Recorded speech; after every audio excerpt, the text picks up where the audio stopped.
Kemudian Rehabeam pergi ke Sikhem, sebab seluruh Israel telah datang ke Sikhem untuk menobatkan dia menjadi raja. Segera sesudah hal itu kedengaran kepada Yerobeam bin Nebat. Pada waktu itu, dia masih ada di Mesir, sebab ia melarikan diri ke sana dari hadapan Raja Salomo.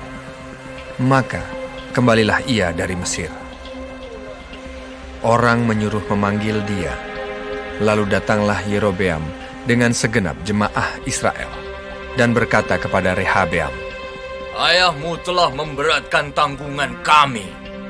Maka sekarang ringankanlah pekerjaan yang sukar yang dibebankan ayahmu dan tanggungan yang berat yang dipikulkannya kepada kami, supaya kami menjadi hamba." Tetapi ia menjawab mereka, "Pergilah sampai lusa, kemudian kembalilah kepadaku." Lalu pergilah rakyat itu. Sesudah itu, Rehabeam meminta nasihat dari para tua-tua yang selama hidup Salomo mendampingi Salomo, ayahnya. Katanya, "Apakah nasihatmu untuk menjawab rakyat itu?" Mereka berkata, "Jika hari ini engkau mau menjadi hamba rakyat, mau mengabdi kepada mereka, dan menjawab mereka dengan kata-kata yang baik, maka mereka menjadi hamba-hambamu sepanjang waktu." Tetapi ia mengabaikan nasihat yang diberikan para tua-tua itu. Lalu ia meminta nasihat kepada orang-orang muda yang sebaya dengan dia dan yang mendampinginya. Katanya kepada mereka, "Apakah nasihatmu? Supaya kita dapat menjawab rakyat yang mengatakan kepadaku, ringankanlah tanggungan yang dipikulkan kepada kami oleh ayahmu." Lalu orang-orang muda yang sebaya dengan dia itu berkata, "Beginilah harus kau katakan kepada rakyat yang telah berkata kepadamu, ayahmu telah memberatkan tanggungan kami, tetapi engkau ini berilah keringanan kepada kami. Beginilah harus kau katakan pada mereka, kelingkingku lebih besar daripada pinggang ayahku. Maka sekarang, ayahku telah membebankan kepada kamu tanggungan yang berat, tetapi aku akan menambah tanggungan kamu. Ayahku telah menghajar kamu dengan cambuk, tetapi aku akan menghajar kamu dengan cambuk yang berduri besi." Pada hari lusanya, datanglah Yerobeam dengan segenap rakyat kepada Rehabeam, seperti yang dikatakan raja. "Kembalilah kepadaku pada hari lusa." Raja menjawab rakyat itu dengan keras. Ia telah mengabaikan nasihat yang diberikan para tua-tua kepadanya. Ia mengatakan kepada mereka menurut nasihat orang-orang muda, "Ayahku telah memberatkan tanggungan kamu, tetapi aku akan menambah tanggunganmu itu. Ayahku telah mengajar kamu dengan cambuk, tetapi aku akan mengajar kamu dengan cambuk yang berduri besi." Jadi raja tidak mendengarkan permintaan rakyat, sebab hal itu merupakan perubahan yang disebabkan Tuhan, supaya Tuhan menepati firman yang diucapkannya dengan perantaraan Ahia, orang Silo, kepada Yerobeam bin Nebat. Setelah seluruh Israel melihat bahwa raja tidak mendengarkan permintaan mereka, maka rakyat menjawab raja, "Bagian apakah kita dapat daripada Daud? Kita tidak memperoleh warisan dari anak Isai itu. Ke kemahmu, hai orang Israel. Uruslah sekarang rumahmu sendiri, hai Daud."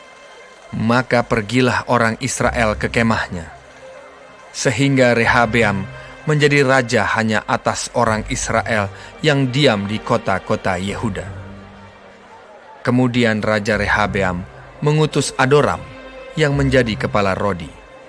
Tetapi seluruh Israel melontari dia dengan batu sehingga mati. Bahkan Raja Rehabeam hampir-hampir tidak dapat menaiki keretanya untuk melarikan diri ke Yerusalem. Demikianlah mulanya orang Israel memberontak terhadap keluarga Daud sampai hari ini. Segera sesudah seluruh Israel mendengar bahwa Yerobeam sudah pulang, maka mereka menyuruh memanggil dia ke pertemuan jemaah. Lalu Mereka menobatkan dia menjadi raja atas seluruh Israel. Tidak ada lagi yang mengikuti keluarga Daud selain dari suku Yehuda saja. Ketika Rehabeam datang ke Yerusalem, ia mengumpulkan segenap kaum Yehuda dan suku Benyamin. 180.000 teruna yang sanggup berperang untuk memerangi kaum Israel dengan maksud mengembalikan kerajaan itu kepada Rehabeam, anak Salomo. Tetapi datanglah firman Allah kepada Semaya, abdi Allah, demikian. Katakanlah kepada Rehabeam, anak Salomo, raja Yehuda, dan kepada segenap kaum Yehuda dan Benyamin, dan kepada selebihnya dari bangsa itu. Beginilah firman Tuhan. Janganlah kamu maju, dan janganlah kamu berperang melawan saudara-saudaramu orang Israel. Pulanglah masing-masing ke rumahnya, sebab akulah yang menyebabkan hal ini terjadi. Maka mereka mendengarkan firman Tuhan, dan pergilah mereka pulang sesuai dengan firman Tuhan itu. Kemudian Yerobeam memperkuat Sikem di pegunungan Efraim, lalu diam di sana. Ia keluar dari sana, lalu memperkuat Penuel. Maka berkatalah Yerobeam dalam hatinya, Kini mungkin kerajaan itu kembali kepada keluarga Daud. Jika bangsa itu pergi mempersembahkan korban sembelihan di rumah Tuhan di Yerusalem, maka tentulah hati bangsa ini akan berbalik kepada Tuhan mereka, yaitu Rehabeam, raja Yehuda. Kemudian mereka akan membunuh aku dan akan kembali kepada Rehabeam, raja Yehuda. Sesudah menimbang-nimbang, maka raja membuat 2 anak lembu jantan dari emas, dan ia berkata kepada mereka, Sudah cukup lamanya kamu pergi ke Yerusalem.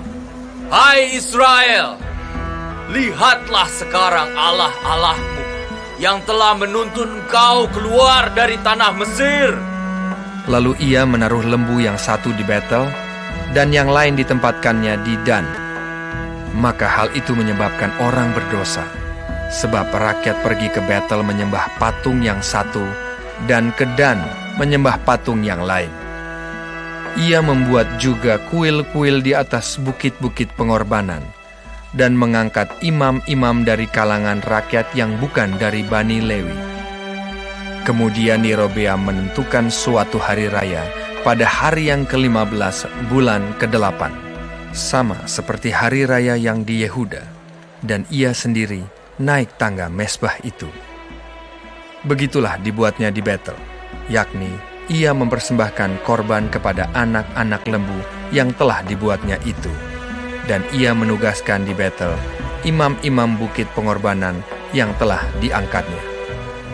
Ia naik tangga mezbah yang dibuatnya di Betel itu pada hari yang ke-15 dalam bulan yang ke-8, dalam bulan yang telah direncanakannya dalam hatinya sendiri. Ia menentukan suatu hari raya bagi orang Israel, dan ia naik tangga mezbah itu untuk membakar korban.